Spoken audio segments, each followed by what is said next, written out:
like it or not, and the politicians, as well as their supporters, are already out there trying to convince Nigerians on the need to vote for their political parties, on the need to vote for their candidate. But then, in this climb, we hardly play politics without violence, without thuggery. And why must politics be a do-or-die affair is that very big question this morning. I have two gentlemen with me on the program.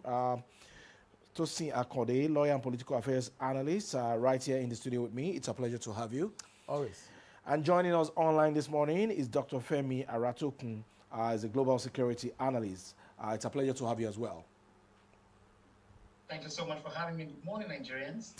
All right, we cannot have this conversation this very morning without referencing what is happening in Osun State. The gubernatorial election of Osun State is coming up on the 15th of August, 2026. And we have seen series of killings and violence here and there, irrespective of any political party, be it Accord, PDP, APC. We have had one killings or the other, all because of the desperation of our political actors. What do you make of the situation in Osun State ahead of that gubernatorial election? Dr. Aratokun. You say thank you so much for this question. If the question is for me, that's a good question. However, is this the first time we're going to be seeing violence in our elections in Nigeria? Absolutely, the answer to that is no. Who are those truly encouraging thuggery and violence when it comes to insecurity in Nigeria today? Our leaders are politicians, so the answer is so direct. It's not far-fetched that we don't really know who are the perpetrators. We're just trying to kill the symptoms, but we're not really killing whatever is causing the symptoms in the first place. Dealing with the politicians could have been a better way, but we seem to have a way of, punishing the messengers. The messengers are not the problem. Who sent them the errands should be the problem we're facing in Nigeria. But we're not looking at that. Rather, we want to just pin it down on, it's down to poverty, it's down to unemployment. Who are the people causing the unemployment? The politicians as well. So we need to really understand who are we to blame here. The set of people to blame are the politicians, are our political parties, our political members, and our political leaders that are not really telling themselves the truth. And why are they not telling themselves the truth? We have weaker institutions in Nigeria. Our police are weak. It's either we like it or not. Yes, judiciary system, completely weak. Electoral system, completely just absolute nonsense for now, that they don't really know how to call a spade and give out certain kind of caution or disqualification to whoever is deemed with.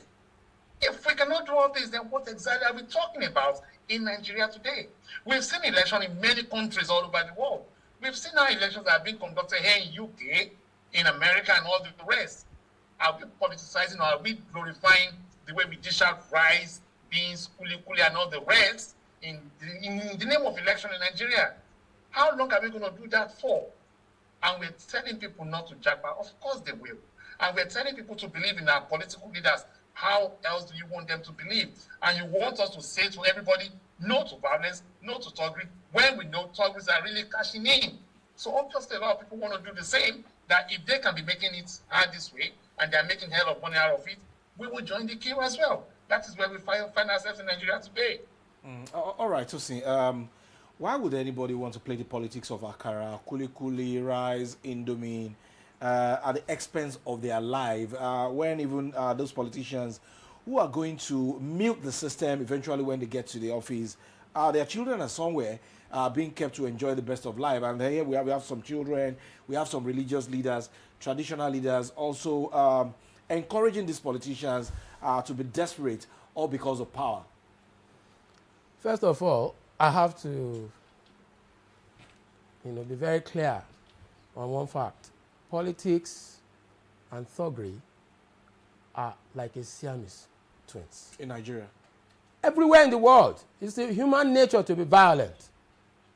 It's not restricted to our territory alone. Didn't you see what happened at the Capitol? At the outset of the first tenure of Donald Trump? Yeah. It's human nature. Rascality is human nature. It's not tied to a place. That being said, one has to also, look inwards to realize that the reason why the political class basically found the embers of bitterness is because of poverty. Poverty is endemic in this part of the world. And to some extent, in fact, to a large extent, the people who are being used to perpetrate this dastardly evil will always continue to be, hard at hearing. You made a vital point during your, build-up to questioning me. The very first question you have thrown at me now is that most of those who are being used for are in the, peasant class. And these elite class people have their children somewhere. They receive the finest and the best of education. But those of us who are in the majority here are deliberately being strangulated economically. So let's leave it at that, because I know there will be more questions. Okay, but by my own understanding, Dr. Aratokun, politics is about service, coming out to serve your people and make the society better. So why should one wear the toga of desperation all in a bid that you're coming out to serve your people? It should not be a do or die affair, don't you think? Let me say it this way. Based on what my colleagues said in the newsroom with you, politics generally all over the world is a game of lying. Yes. Not service. If you don't tell lies, you will not get there. It's not about service. No, you have to lie to get there, because a lot of people promise what they cannot offer in the first place. Yes, some people have got good intention that they want to do this, they want to do that, but at the end of the day, by the time they see what is on board, they have to flip back or, backtrack on what they've said. It's happened so many times all over the world. If I could remember very well, I don't know where the myth or lie came from, but there was a big lie about, once we enter the millennium year, everything is going to be like smooth sailing, so free and easy. But look at the computer age we are today. We're meant to say computers so cheap, but right now computers are so difficult, so hard to even buy, so expensive. So what am I trying to say here is this. Politics these days, people want to serve, but are they truly serving, or they are serving their pockets? Are they truly serving, or they are being selfish about what they promised, or they just want to be there to grab power and stay in power? So it is no longer about humanity again. It's not about the services they really want to deal with or dish out. Rather, it's all about name-making, status building, and at the same time, grab the political power so that they can always have their say as a yes rather than as a no. Majority of our politicians these days have no any other job rather than feed, invest, and make sure that they stay in power so that they can always stay in power. Not because of services any longer, because we've seen so many and many working. Do not let us lie to each other. So many amenities are not working. If you want me to give you an example, I came to Nigeria some months ago and I traveled to Edo Delta Road. It was appalling. How many more roads are we going to talk about? How many more street lights are we going to talk about? How many more floods are we seeing, even in Lagos State today, that we're still yet to even say this is how we're going to do it? How much more are we talking when it comes to the priority of Nigeria today, security? Look at our police stations today. Are there something we can actually speak about? Look at the welfare of our officers today. Are there something we can actually speak about? Look at the welfare of our hospitals. Are there something we can actually talk about? These are things that politicians should be doing. But sadly, they are not doing it. Are you telling me now, as you are in the studio, that we can voluntarily say that if anything should happen, we have an hospital we can go and medical assistance will be given ASAP? Of course, no. That is when they'll be calling to you, bring money for card, bring money for this, bring money for this, bring money for that, before things are done. All I'm saying is this: majority might probably want to do, but what they will meet up their deal to godfatherism and modernism will not allow them to do what they're meant to do as far as I'm concerned when it comes to political services in Nigeria today. Okay, Tosin, so from the submission of Dr. Aratokun now, can we then attach the juicy nature of politics to what is causing desperation and bloodshed before, during, and after our elections? It's just one of the reasons why we've sustained political violence and thuggery. It's not down to the real heart of the matter. The heart of the matter, as a social scientist, is to first of all realize that not just is the animal called man set to be irrational, we can as well tilt towards immorality. And then that speaks up or brings up the argument that has always been there for ages. The natural law school of thought against the positive law school of thought. You know, while the natural one, for instance, harps on morality, it's a very germane topic in the field of law and jurisprudence, law and morality. So you see, some people will tell you that I'm aspiring for a public office, and you are telling me I have to follow the law. No, I want to go by the hard way by which I can get the office. And so they resort to intimidation, brute force, you know, all kinds of violence, which we now call thuggery. And like I said during my intro, it is a human nature. To be rational. To be immoral, to tilt towards immorality, to use force, to use intimidation. At the outset of human civilization, we started with the coinage of might is right. But let me be grammatically correct now that it should now be might was right. But regrettably, we have gone back into the old Stone Age. And that's why some of us, maybe by an aside, I can talk about some of what we have been doing to curb certain dangerous sports like boxing and the UFC. Okay? And some people are saying, you don't know what you are doing. Regardless of the number of years for which this brutality have gone on, or let me say brutalities, boxing and the UFC, someday it will come to an end. The same way. But unfortunately for politics and thuggery, it's a Siamese twins. That's why, didn't you listen to Tupac?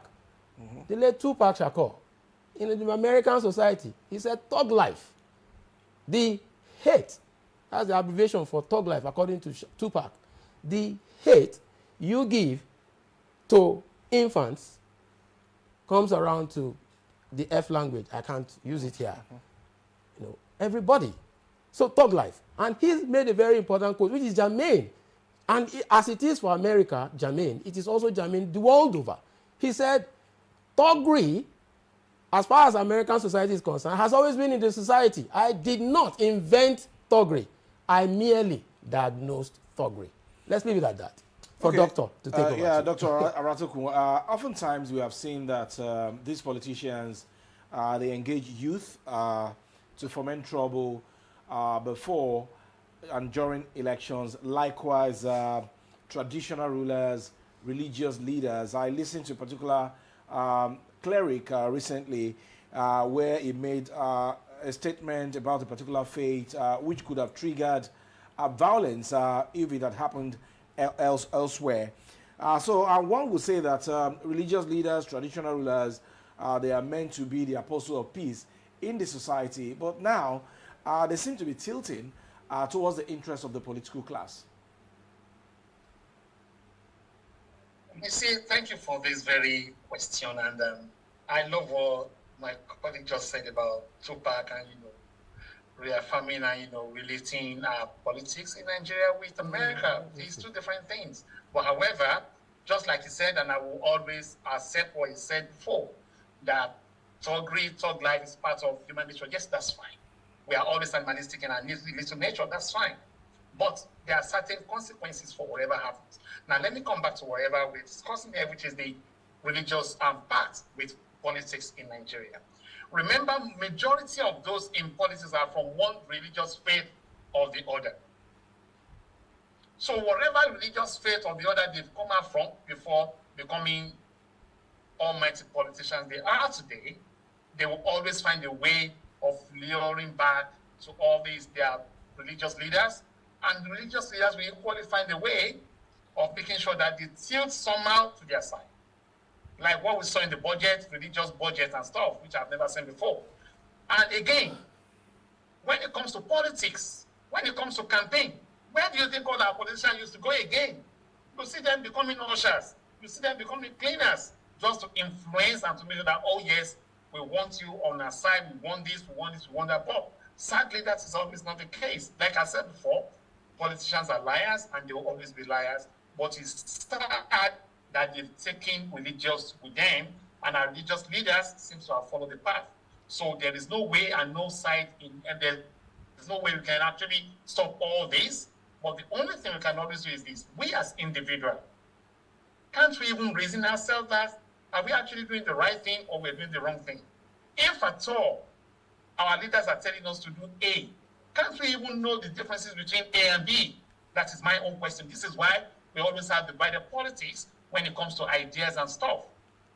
Nevertheless, and like I always say, do we really want good politics in Nigeria? Do we really want good governance in Nigeria?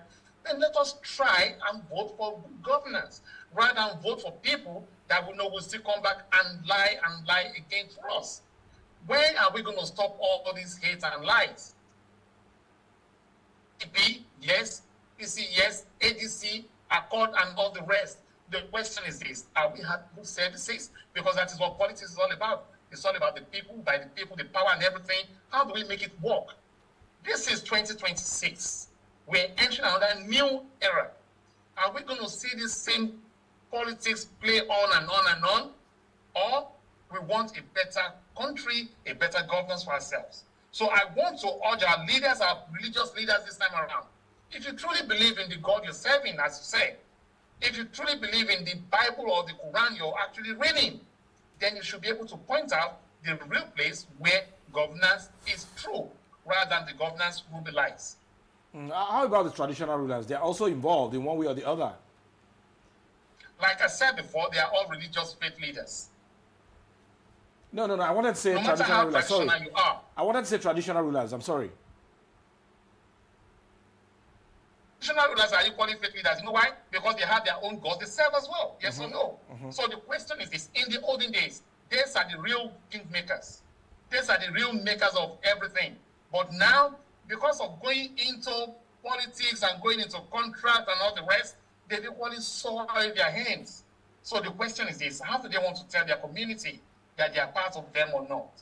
Of course, politicians will go to them to seek support, because the real heartbeat of politics is within the community.